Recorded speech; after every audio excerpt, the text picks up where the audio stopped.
Let's start.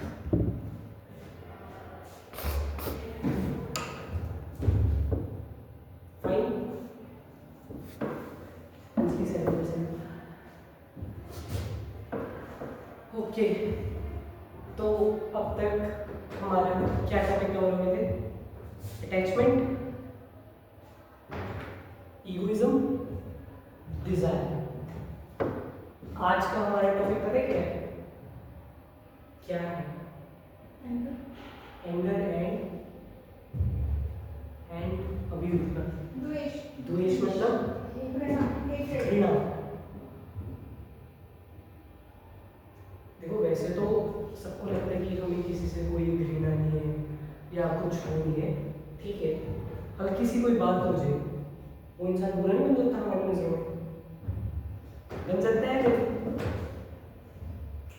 तो आज का हमारा यही टॉपिक है कि हमें इनको अपने अधीन करके चलना है, इनके अधीन होके भी, क्योंकि इससे जिसके लिए हेट्रेडनेस है, अगर उसका भी कुछ ऐसे जाने वाला नहीं है।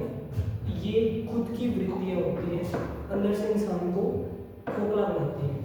तो बेटर है कि इनको अपने अधीन करके चलो, ना कि इनके अधीन हो जाओ। ओके।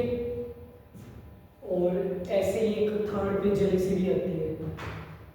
चलो, अभी तो हमारा जेलसी नहीं है टॉपिक। आज के सेशन में टॉपिक सिंपली एंगर एंड द्वेष। अच्छा, पहले तो फिर ये बताओ कि एंगर हमें आता कब है?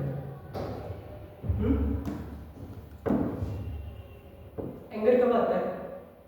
कोई बताएगा? जब कोई चीज हमारे अगेंस्ट हो, मतलब जिसमें हमारी डिजायर है, इच्छा ना हो, हम नहीं चाहते कि वो हो पर वो हो रही है। और कोई? जब कोई वो चीज़ करे जो हमें पसंद हो। ऑलराइट, और कुछ? अंजलि, आपका क्या टेक है? एंगर क्यों आता है? जब अपने हिसाब से चीज नहीं होती। बिल्कुल। तो मैंने घुमा फिरा के एक ही चीज़ बताई, बस हल्का सा एक चीज़ है, हमें दो बातें करनी चाहिए कि एंगर कब आता है? जब चीज़ें हमारे हिसाब से नहीं होती। इसका क्या सीधा मतलब दिख रहा है? हमारी एक्सपेक्टेशंस। बाहर का कुछ गया, हमारी खुद की एक्सपेक्टेशन पूरी ना हो रही, पूरी नहीं हो रही, तो इसलिए क्रोध आ रहा। इसलिए एक्सपेक्टेशंस ना रखो। और क्रोध हमें ऐसा नहीं है लोगों को। मैंने एक बात सुनी थी पहले, कामना से क्रोध की उत्पत्ति होती है। बिल्कुल। अगर तुम डिजायर्स पे जीत पा रहे हो तो कहीं ना कहीं तुम इस पे भी जीत पा रहे हो, ग्रोथ पे। बट स्टिल तुम्हें, अब हम एक्सपेक्टेशंस पे दोबारा नहीं चलेंगे, क्योंकि अगर डिजायर को तुमने समझ लिया अच्छे से तो कोई दिक्कत नहीं है, ठीक है। तो इसका सीधा सा ये भी मतलब निकलता है कि अगर तुम कुछ कर रहे हो तो डिजायर मत रखो या एक्सपेक्टेशन मत रखो। और रियल लाइफ में अगर इसको देखना कि अगर तुम एक रिलेशनशिप में हो तो तुम्हारा काम क्या है उस रिलेशनशिप में? कोई भी रिलेशन हो सकता है तुम्हारा, वो मम्मी पापा का हो सकता है तुम्हारे साथ, या तुम्हारा बच्चों के साथ, या फ्रेंड्स के साथ, तुम्हारे अपने पार्टनर के साथ, या कोई भी। कि अगर उस रिलेशनशिप में जाए तो तुम्हारा काम है प्यार देना, सामने वाले से मिले ना मिले ये छोड़ो, ये एक्सपेक्टेशन है। फिर जब वो एक्सपेक्टेशन पूरी नहीं होती तो निराशा आती है, और हाई लेवल पे ले जाओ तो क्रोध में भी बदल सकती है। जब फ्रस्ट्रेट हो जाता है इंसान, पागल हो रहा है, चीज़ें तोड़ रहा है, करने का मन कर रहा है कुछ कहते हैं। तो पहला तो ये है। बाकी एक और है, अगर तुम क्रोध को समझना चाहो ना, तो तुमने एक चीज़ देखी है कि ये तो चलो है एक्सपेक्टेशन है बात। दूसरा, अगर मान लो तुमसे आगे कोई लड़ने की कोशिश कर जाएगी, मतलब आके तुमसे कोई लड़े, मतलब समझ आया? कहाँ बोले तुम सारे?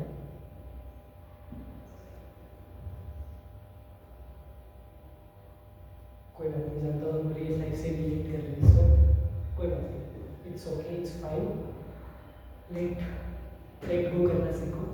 बट एंगर हमेशा एक्सेप्टेशन से बोलना चाहिए। हाँ वही तो कह रहा हूँ, ये एक बात तो एक्सपेक्टेशन। अगर हाँ वही दूसरी बात अगर वही तो कोई चल गलत रही है। कहता है तो हमें तो एंगर हाँ वही दूसरी बात वही तो बात चल रही है कि एक रीजन और भी है, होता है नहीं होता, सामने वाले ने कुछ कह दिया तू पा नहीं तू पा, छोटा बच्चा बोल रहा है। मार दूंगा तेरे को, मार दूंगा। पर नॉर्मल बात में और बुरी बात में फर्क होता है। चलो ठीक है, तुमने ऑटो वालों को देखा है या गाड़ी वाड़ी में, तुमने खुद की फैमिलीज में देख लो या कहीं पे भी हल्का सा कुछ हो जाए, ओए देख के नहीं चला सकता, ओए है ना, एक सेकंड कुछ नहीं, गाली स्टार्ट। मान लो उसका जो भी रीजन रहा हो, वो फ्रस्ट्रेट हो, उसकी एक्सपेक्टेशन हो, पर उसने बुरा बोल दिया, सामने वाला अपनी मस्ती में जा रहा था, अब वो वहां से बोलेगा अच्छा मुझे सुना रहा है, अच्छा हो ही लड़ाई स्टार्ट। फिर ये बढ़ते बढ़ते अगर और वोलेट हो, मतलब इसका लेवल फ्रीक्वेंसी और बढ़ जाए तो हाथापाई भी हो सकती है, डोमेस्टिक वायलेंस जिसको कहते हैं, क्योंकि तब इंसान को लगता है कि उसको चोट लग रही है, जब उसके अहंकार को चोट लगती है, तो तब वो फिर लड़ने पे भी उतर आते हैं। और ये कुछ नहीं है, ये अनस्टेबल करती है चीज़ें, माइंड को भी, खुद को भी नुकसान करेगी। एंगर तो वैसी चीज़ है, बल्कि गौतम बुद्ध भी ये कहते हैं कि एंगर पता है कैसी चीज़ है, जैसे हाथ में बड़ा कोयला नहीं होता, एंगर बिल्कुल वैसा है। और तुम उस कोयला इतना गर्म है, तुम एकदम से फेंकना चाहोगे, जिस पर तुम फेंकोगे वो भी जलेगा, और उसको जलाने से पहले तुम पहले खुद जलोगे। तो ये क्रोध है, क्या होता है हमें समझ आ गया क्यों भी। अब इसको डील कैसे करें, पहले तो एक तो हमने देख ही लिया, हाँ एक तो हमने देख लिया कि एक्सपेक्टेशंस मत रखो, देन एक तो काम हो गया। दूसरा, अगर तुम ध्यान से देखो तो दूसरी सिर्फ एक प्रतिकूल अवस्था है बस, और कुछ भी, मतलब चीजें तुम्हारे हिसाब से नहीं है, सामने वाला आके लड़ रहा है, स्थिति प्रतिकूल है, मतलब अपोजिट है, सिचुएशन अनफेवरेबल है, तो प्रतिकूलता में क्या करना चाहिए, अनुकूलता बनाए रखो। बस इस चीज को अपने आप को याद दिलाओ। बेटर पता है क्या है कि ना, जब हम ये बात भूल जाते हैं ना, बेटर तो ये है कि तुम चुप ही हो जाओ, आराम से, सामने वाला गुस्सा हो रहा है, साइलेंस, बेस्ट यही है डील करने के लिए, साइलेंट, चुप। और अगर तुम्हें लगा कि जैसे पता क्या होगा, अब आगे जैसे ये बात पता चल गई तो पता क्या होगा आपको, मान लो किसी ने कुछ कहा, हम एकदम से बोल पड़ेंगे, फिर जैसे ही हमें ये बात याद आएगी ना, हम अपनी नेचुरल स्टेट में वापस आ जाएंगे। तो इस तरह से वापस बाउंस बैक करना होता है। बेटर तो ये है कि सामने एक प्रतिकूल अवस्था हुई, अनफेवरेबल सिचुएशन है, सामने वाले ने कुछ बोला और तुम साइलेंटली स्टेट में हो, तुम अपना मस्त हो, तुम बल्कि उसके लिए मन ही मन दुआ मांग रहे हो, और भी बेस्ट।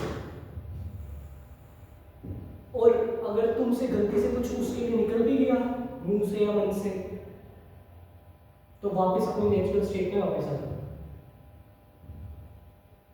चलो एक तो सामने वाला तो बोलता रहेगा, बोलना, तुम तो अपनी स्टेबिलिटी रखो। अब तुम्हें ये होगा कि चलो ठीक है, उस सिचुएशन को तो हम साइलेंस से संभाल लेंगे, ये कह के कि प्रतिकूलता में अनुकूलता रखें, और ये करके हम उस सिचुएशन में तो संभाल लेंगे। फिर जब घर जाएंगे, फिर घर जाके जब सोचेंगे कहा तो उसने गलत था, नहीं उसको ये बोलना तो चाहिए था, चाहे जो भी था, होता नहीं ऐसा होता। वहां चाहे चुप हो गए तुमने, पर घर जाके तुम्हारे माइंड में कॉन्फ्लिक्ट स्टार्ट हो गया, तो अब तुम्हें क्या करना है, कोई बताएगा? अंजलि आप बताओगे कि लड़ाई हुई और तुम अब घर जाके, वहां पर तुम सही है, घर जाके नहीं बोला, बोला तो गलत, अब तुम घर जाके मन से पछताना कि उसने ऐसे ऐसे बोल दिया। उस चीज़ को लेट गो करने की कोशिश करनी है। लेट गो कैसे कर रही हो? तुम्हें आता है ये सब? वो तो सारा है। क्या लेट गो करना, मतलब अपने आप से खुद को समझाना ठीक है, जो हो गया सो गया, अपनी ड्यूटी पर फोकस करना, अभी जो अपना काम करना है वो करना। बिल्कुल, क्योंकि तुम्हें पता है टेम्परेरी है। मेरा एक ये चीज़ भी बोलना, ये एक पॉजिटिव है कि नेगेटिव है, ये मुझे बताना, ठीक है। मान लो मेरे साथ मेरे से कोई गलती हो गई, ठीक है, कोई भी गलती हो गई मुझसे, अब वो मैंने गुस्से में की या जैसे हो गई, अब मुझे बाद में पता चला, रियलाइज हुआ कि ये तो गलती थी। फिर एंगर से लेट गो करना मेरा इतना मुश्किल नहीं होता, लेकिन गिल्ट से लेट गो करना बहुत मुश्किल है।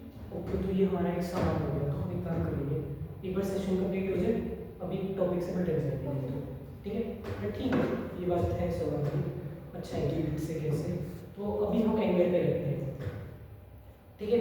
तो वो जो जैसे अब तुमने बताया कि घर पहुंचे तो हम खुद को समझाओ, अपना काम करो, इमोशंस है टेम्परेरी है, फेड अवे हो जाएंगे।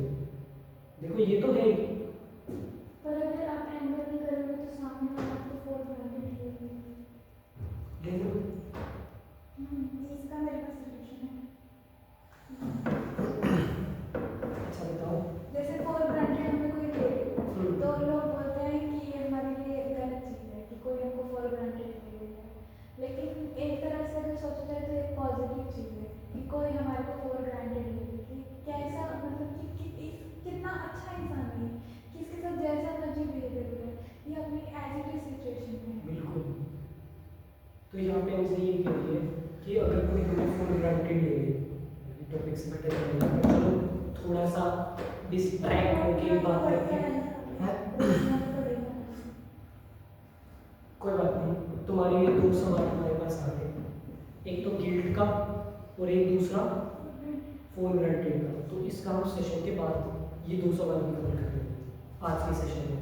तो अभी हम कहाँ पे, एंगर पे, राइट। अब जो हम वो घर पहुँच गए, और घर पहुँचने के बाद वो जो मेंटल वो चल रहा है उसको कैसे संभालना है।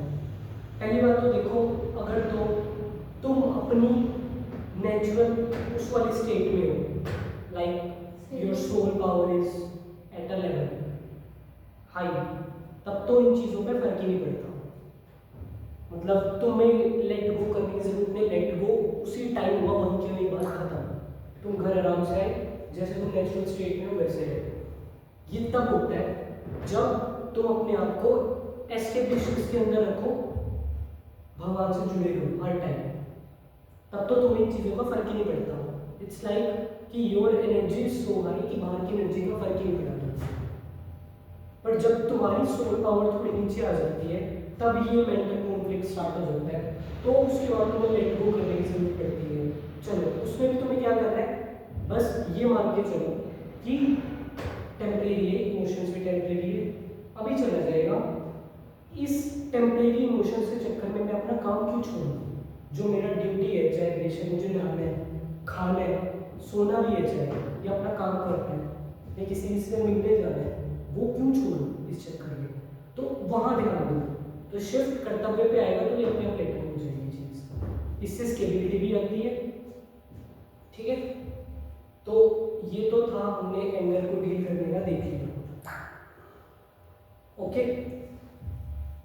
अच्छा, तुम में से किसी का एक सवाल है ये कि चलो एंगर का हमने देख लिया कि हमें उस सिचुएशन में, मतलब अगर एंगर को थोड़ा समराइज करें, एक तो एक्सपेक्टेशंस ना रखें, दूसरा अनुकूलता रखें सिचुएशन में, अनुकूलता मतलब पेशेंस, मतलब कि अपनी स्थिति अच्छी रखो, स्टेबिलिटी रखो, मतलब चीज़ें तुम्हारे हिसाब से नहीं है तब भी अपना सेल्फ कंट्रोल रखो। देखो ये बहुत अच्छी चीज़ है, ये सेल्फ कंट्रोल जो तुम रखोगे ना, इससे तुम खुश रहोगे, मतलब ये माइंड को स्ट्रेंथ देती है, स्ट्रॉन्ग बनाती है। जबकि अगर तुम रिएक्ट करोगे उस सिचुएशन में ना, तो खुद ही खोखले होगे अंदर से, ऐसे नहीं एकदम खोखले हो जाओगे, पर तुम्हें लगेगा यार गलत हो गया कुछ। पर अगर तुम दृढ़ से लगे रहोगे ना, वो कंट्रोल रखोगे अपना, और सामने वाला कहता है कह के चल जाएगा, वो खुद ही सोचने लग जाएगा इसको तुम्हें फर्क नहीं पड़ा। तो ये तुम्हें स्ट्रेंथन देगी चीज़ पहले तो। और हमने तीसरी चीज़ बात करी थी कि अपनी अवस्था ही इतनी अच्छी बनाओ, मतलब अपने आप को सोल में एस्टेब्लिश करके चलो, भगवान के साथ जोड़ के रखो। तो ये कैसे होता है? जब तुम अपनी एनर्जी एक लेवल पे रखते हो, और वो कैसे रखते हैं कोई बताएगा?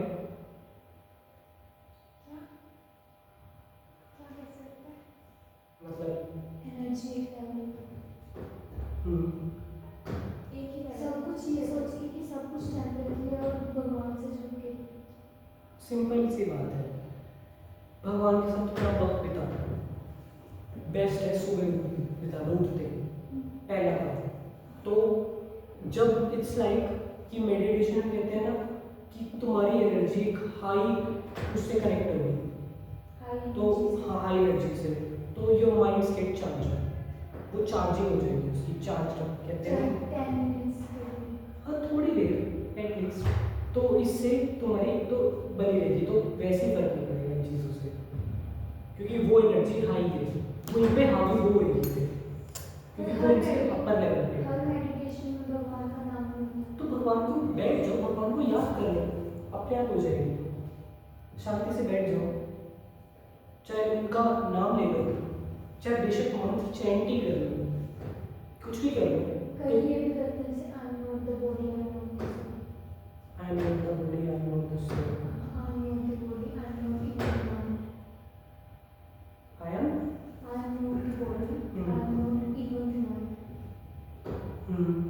ये अच्छी है। हाँ ठीक है, पर इससे भी बेटर ये है कि तुम्हें भगवान का नाम जोड़ दो वहाँ पे, जो तुम्हारा गोल होना चाहिए वो भगवान से हो। वहाँ पे जब तुम्हारी एक कंसंट्रेशन रहेगी तो तुम्हारा माइंड अपने आप चार्ज हो जाएगा। ये तो मैनिफेस्टेशन है, बात है। हाँ मैं मैनिफेस्टेशन की बात कर रहा हूँ, मैं थोड़ा सिंपल कह रहा हूँ कि तुम एक हाई एनर्जी के साथ बैठे हो, तो तुम में ये एनर्जी वैसे ही हावी होगी, और बीच में अगर तुम्हें लगे तो थोड़ा बीच में रुक के बात कर लो, सिंपल। एंगर कंट्रोल करने का फर्स्ट पॉइंट आपने क्या बताया? एक बार भी संधि हो रही है, तीसरे पॉइंट पे हम आते हैं। फोर्थ पॉइंट अब हमारा कौन सा है? जैसे पहला हो गया एक्सपेक्टेशन, हमने कर लिया, अनुकूलता सिचुएशन के हिसाब से। तीसरी अपनी एनर्जी गॉड के साथ कनेक्टेड रखो। चौथा कि वो जो घर जाके अगर फिर भी हो रहा है वो नहीं हो रहा, काम करो, जो अपना कर्तव्य है वो मत छोड़ो एटलीस्ट, क्योंकि भावनाएं तो आती जाती रहती है। जब ये बात समझ लोगे तो कभी भी अनस्टेबल नहीं होगे, ठीक है? तो हमने एंगर को देख लिया, पर कई बार समझ नहीं पा रही वो चीज़ तो इस चीज़ को तब भी अपने आप को वापस लाओ, यही तो हमें करना है। मन बार बार भागेगा, उसको पकड़ो, तुम्हें पता है ये चीज़ ऐसे ही है, तुम्हें अपना काम ही करना है, ओके? तो हमारा एंगर हो गया डन। दूसरा क्या था? द्वेष, हेट्रेडनेस। अच्छा पहले तो देखो, इसका हेट हम सबको पता है क्या होती है, नफरत करना। हमें किसी से नफरत क्यों होती है? क्योंकि या तो उसने जो हम बुरा किया होता है हमारा, या फिर हमारे एक्सपेक्टेशंस दिखा रहा है। अच्छा ये बताओ, तुम्हें किसी अच्छे इंसान से नफरत होती है? अगर नफरत होती है तो वो अच्छा इंसान होगा। बात तो सही है। देखो अच्छा बुरा तो सब में अच्छाइयाँ भी होती है, बुराइयाँ भी होती है। सेल्फिश होते हैं ना, तो उसकी देखो और मान लो वो सेल्फिश है, क्या तुम उससे हेट होने लगी? सेल्फिश की वजह से उनके काम ऐसे हो जाते हैं कि वो हमें हार्म करते हैं। मुझे लगता है ना काफ़ी हद तक कोई बात नहीं, देखो सिंपल सी बात है। अब हेट्रेडनेस तब आती है जब तुम्हें सामने वाले की बुराइयां दिखनी स्टार्ट हो जाए। पहले तो मैं बुराइयों से तो वैसे इतनी जल्दी नफरत नहीं की, जब तक कोई बुरा ना करे। तभी तो वो बुराई दिखी ना आपको, अगर किसी ने आपका बुरा कर दिया, आपको बुराई दिखी, 10 बार हो गया तो वो 10 बुराई दिखी, वो इंसान आपकी नजरों में ठीक है, बुरा हो गया, ये भी मेरा क्वेश्चन है पहले है ना? जो अभी तक सॉल्व नहीं देखो, पहले तो इस चीज़ को समझो कि ये अपना स्वभाव एक तो ऐसा रखो, इक्वलनेस रखो पहले तो, कि जो अच्छा है और जो बुरा है, मतलब अच्छा बुरा तो देखो सब में होता है, ये तुम्हारे अपने नज़रिए की भी बात है। अगर तुम ये लेके चल रहे हो कि किसी भी हालत में मेरी वजह से सामने वाले पे, चाहे कोई भी हो, टॉर्चर नहीं होना चाहिए, फिर चाहे वो घृणा का हो, चाहे जेलसी का हो, चाहे एंगर का हो, या किसी भी चीज़ का हो, पर अगर सामने वाले करते हैं वो बात भी तो छोड़ो, हमें फर्क नहीं पड़ना चाहिए। उस पर भी बात करेंगे। सामने वाले करते हैं तो हम नहीं करते हैं, पर अगर पर हमें अभी सामने वाले को नहीं देख रहे हो, सामने वाला कैसा है उस पर भी हम आएंगे अभी, उस वो जैसा है अभी उसको वैसे रहने पहले दो। भी सुनते हैं ना ऐसे कि बोलते हैं ना कि हर लोग में भगवान के दर्शन करने चाहिए। बिल्कुल। ठीक है?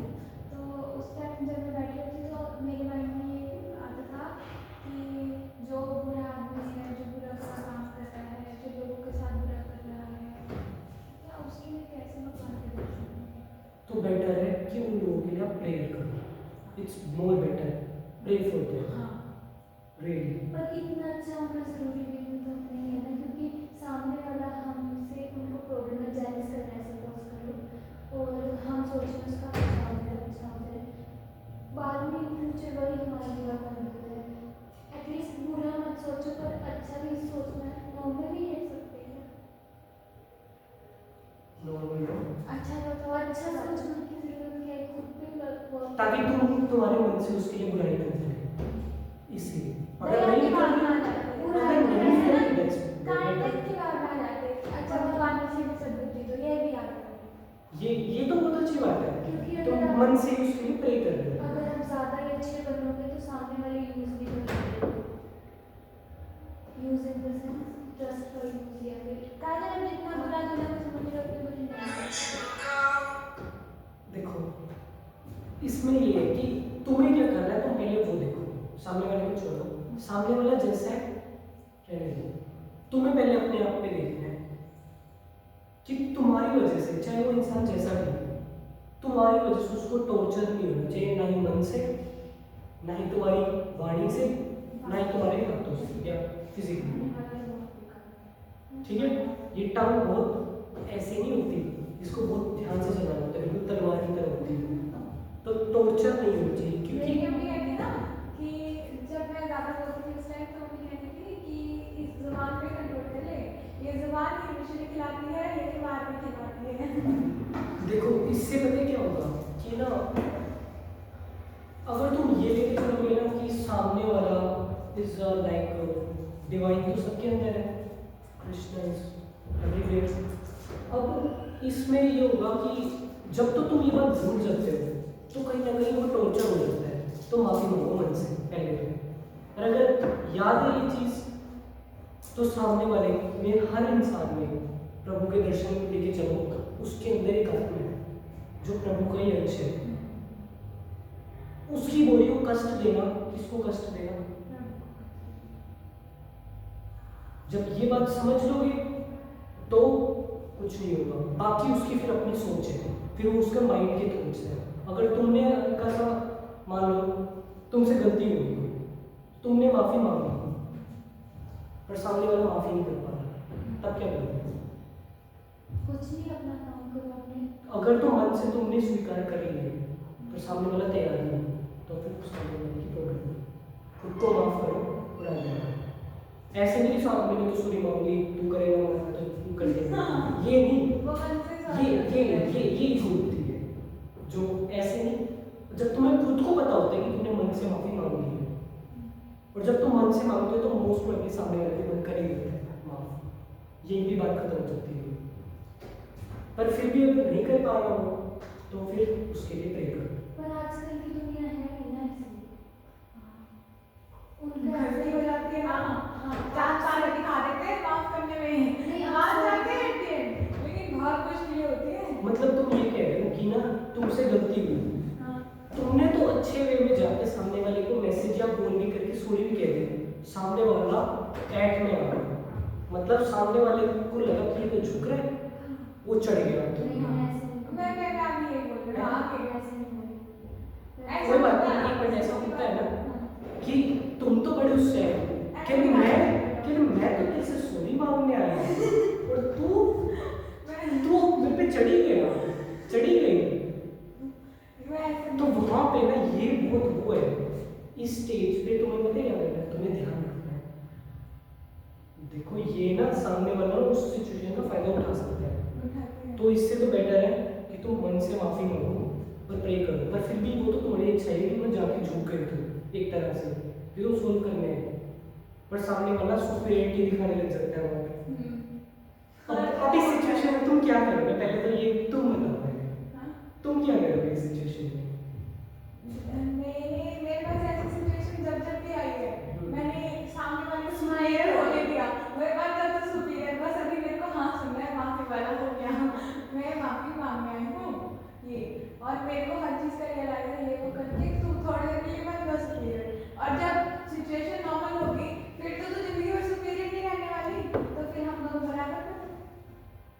देखो एक तो ये है चीज कि अपनी सेल्फ रिस्पेक्ट रखो, ऐसा नहीं कि सामने वाला चढ़ी गया तो माफ कर दे, हाँ, मैं नहीं, नहीं, वैसे ही होती ऐसे नहीं माफ कर दे, माफ कर दे, ये करते माफ करते हम नहीं करते माफ करते। गलती करें तो सुनना तो पड़ेगा। देखो अगर तो तुम्हें एक्सेप्टेबल हाँ, है, बहुत जो बड़ी- अगर तुम्हारी जेन्युइनली गलती है तो सुनो। क्योंकि ऐसा है ना कि जनरली जब गलती करी हो तो हमें नहीं पता है कि इस लेवल का उसको होता है, ठीक है।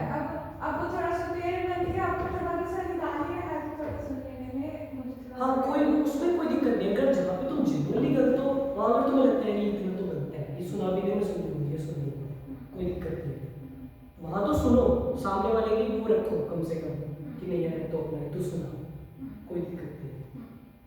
ये तो बहुत अच्छी बात है, ये तो बहुत प्यार है तुम्हारा। क्योंकि फिर वो क्योंकि किसी बात में फिर हमने निकले हो गए तो इसका मतलब क्या है, तुम उस प्रतिकूलता में अनुकूलता रख रहे हो ये करके, ठीक है, पर तुम्हें लग रहा है कि यार इतनी भी गलती नहीं थी कि जितना ये चढ़ रहा है, हाँ, इतनी भी नहीं थी ओवर यार। रिएक्ट करने वाले लोग होते हैं कोई तो बेटर है कि वहाँ से निकलो, हाँ। साइलेंट रहो उसको, और तुम्हें फिर पता क्या होता है, तुम बैठे हो यार ये ना सुना के चला गया, मुझे इंफीरियर फील होता है, ये डोमिनेंट बन गया, अब तुम खुद तुम्हारी हलचल चल रही है अंदर, जब तक सुना नहीं दूंगा ना, जब तक इसको अपने से नीचे नहीं कर दूंगा सुना के, तब तक चैन नहीं मिलेगा। ऐसा होता है, मतलब वो करने जब अगर कोई स्पेशल है बोलता it's like a battle game, वो ना बैटल गेम हो जाती है, वो डोमिनेंस और इंफीरियरिटी वाली। हाँ, इंफीरियर फील उस हाँ। टाइम पे होता ही है, लेकिन ये ऐसा है कि किसी को उसको वापस बोलने की बजाय लड़ाई करने की बजाय खुद शांत उदास बैठ जाते हैं। देखो अगर मान लो सिचुएशन ऐसी चली भी जाए किसी भी रिलेशन में, तो बेटर इन चीज़ों पे ज़्यादा ध्यान न दो, ये अपने आप फेड अवे हो जाएगी, कल को डोमिनेंस तो हमारे हाथ में आ जाएगा। तो ऐसा नहीं डोमिनेंस लाना, इसको चलने दो जैसा है, पर अपना काम। ये शैतानी दिमाग होता है। हाँ ये मन तुम्हें गलत रास्ते पे ले जाता है कि नहीं सुना दो उसे, इसकी जरूरत नहीं होती, चुप रहो। ये जो चुप रहना, साइलेंस है ना, ये तुम्हें अंदर से शक्ति देगा, मन को स्ट्रॉन्ग बनाएगा, पर राइट। रोकना भी तो पड़ेगा ना किसी पॉइंट पे, वो कैसे करना है? देखो अगर तुम रिएक्ट करोगे ना तो जो हुआ जो सिचुएशन है उससे भी बदतर हो जाएगी तुम्हारी, अगर तुम्हें रिएक्ट करो। अगर तुम साइलेंट रहे, चुप रहे, तो तुम अंदर से भरोगे, स्ट्रेंथ आएगी, तुम और पावरफुल होगे, और जब अगली बार वो सिचुएशन आएगी तब ऐसा होगा कि मान लो प्लास्टिक की बॉल किसी लोहे के पत्थर से टकरा के वापस चलती है। समझ आया कि साइलेंस में कितनी शक्ति है। ओके तो चलो हम अब पता नहीं कहाँ टॉपिक के साथ कहाँ निकल गए। साइलेंस और साइलेंट ट्रीटमेंट में क्या अंतर है? साइलेंट ट्रीटमेंट जो वो सेल्फ ये बहुत अच्छा है, ये रिएक्ट ना करना, ये शो करता है कि तुम्हें कोई फर्क नहीं पड़ता, कोई अंतर नहीं है। सामने वाले पे आई चीज वो करियर इसको कोई फर्क नहीं पड़ता, बात ही कोई करना। बात नेगेटिव भी हो जाता है। तो silence silent treatment silent treatment अलग चीज नहीं, मतलब सेम नहीं हुआ ना? देखो एक होता है साइलेंट ट्रीटमेंट, एक होता है साइलेंस, ठीक है। साइलेंट ट्रीटमेंट मतलब तुमने साइलेंटली ट्रीट करा सिचुएशन को, सामने वाला आया लड़ने, तुमने कोई जवाब ही नहीं दिया, ये तो हो गया साइलेंट ट्रीटमेंट।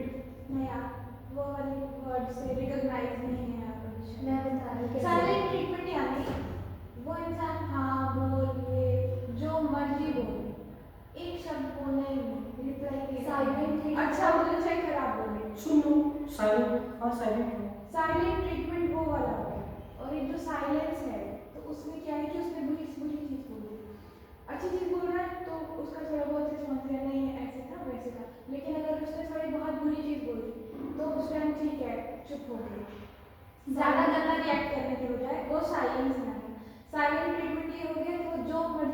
थॉट्स बिल्कुल फुल्ली इग्नोर करना हमेशा, जिंदे को छोड़ देना कि भाई तू तो एग्जिस्ट ही नहीं, सामने से आना कुछ भी करना, मतलब उसको नॉन एग्जिस्टेंस फील करवा देना, वो होता है साइलेंट ट्रीटमेंट। वो गंदी चीज़ होती है।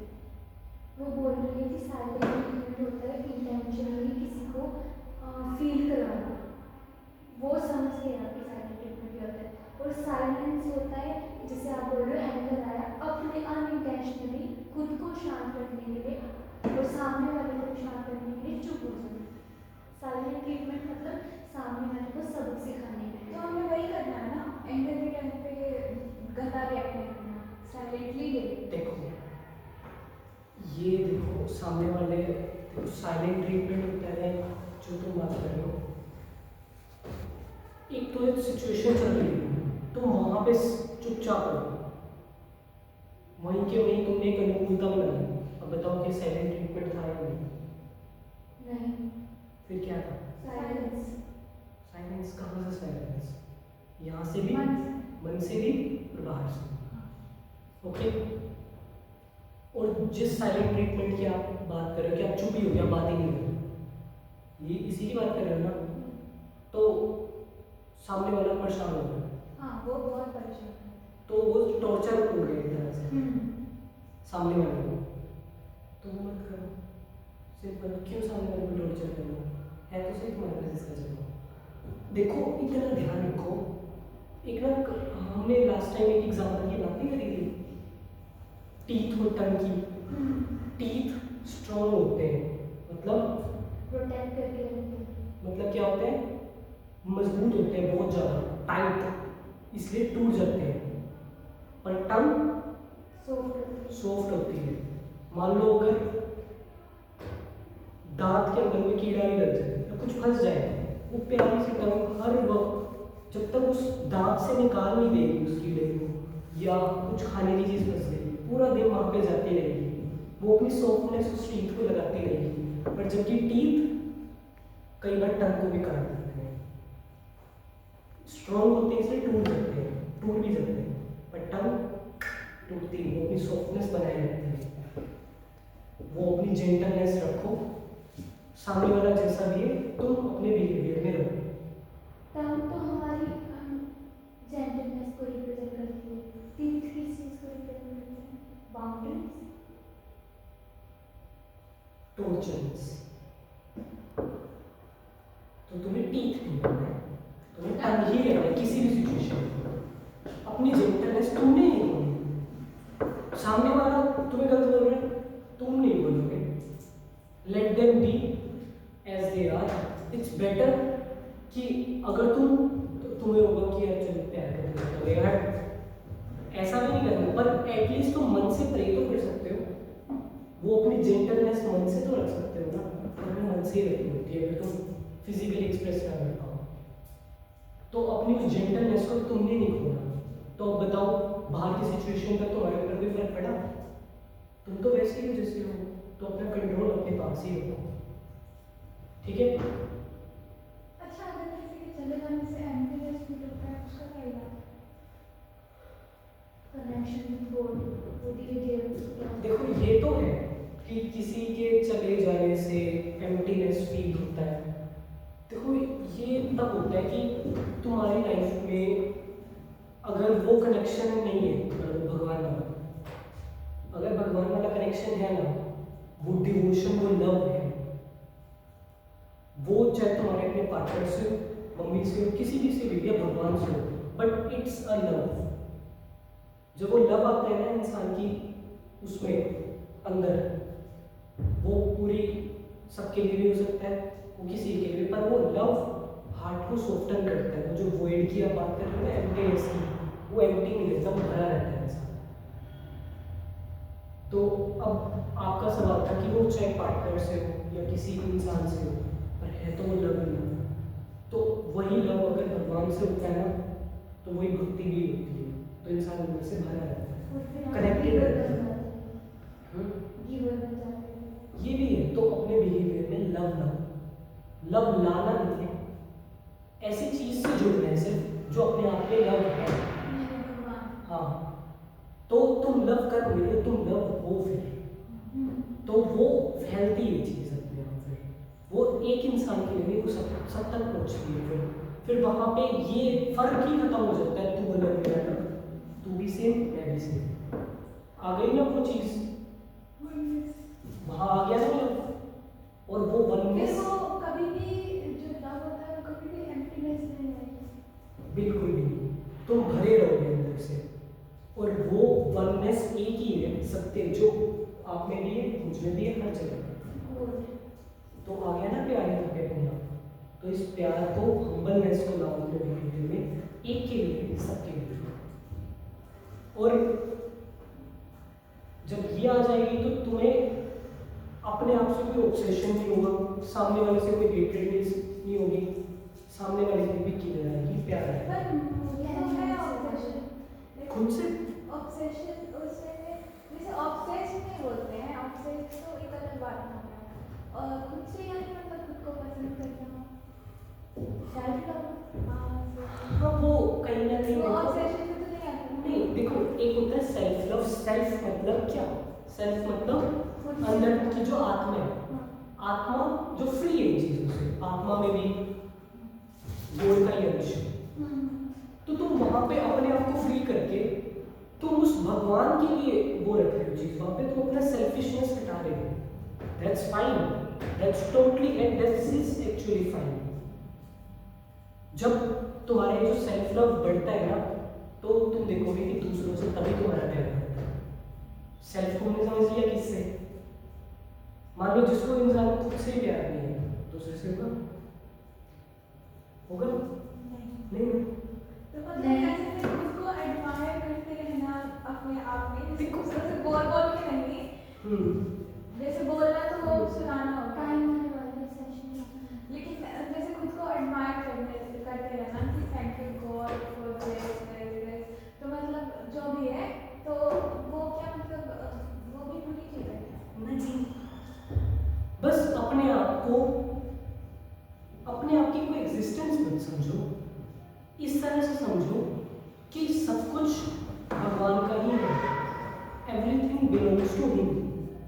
तो जो तुम्हारे पास है उसे मेरा भी मत समझो, मतलब जो खुद का है उसे अपना ही मत समझो, वो उसकी कृपा से है। जब ये चीज़ आ जाएगी, जब इस तरह का भाव आ जाएगा अंदर कि एवरीथिंग बिलोंग्स टू यू, जो है आपकी कृपा से है, तो तुम्हारे अंदर वो जो खाली है वो अंदर में स्टार्ट हो जाएगा, और वहीं पे ही समर्पण भी आ जाता है, वहीं पे प्यार है, वहीं पे हुम्बलनेस है, वहीं पे कामनेस है, वहीं पे संतोष है, उस सत्य के साथ। एक तो मैंने वो चीज़ देखी थी कभी बहुत बड़े सेटिस्फेक्शन की स्टोरी थी, एक बहुत ही लंबी स्टोरी थी, तो कभी और सुना। सेटिस्फेक्शन है, कोई बात नहीं, वो तो हो जाएगी। आज का हमारा टॉपिक कंप्लीट हो गया। समराइज कर दें एक बार, तो हमने एंगर और द्वेष को कवर करा आज के लिए। एंगर को समराइज करोगे?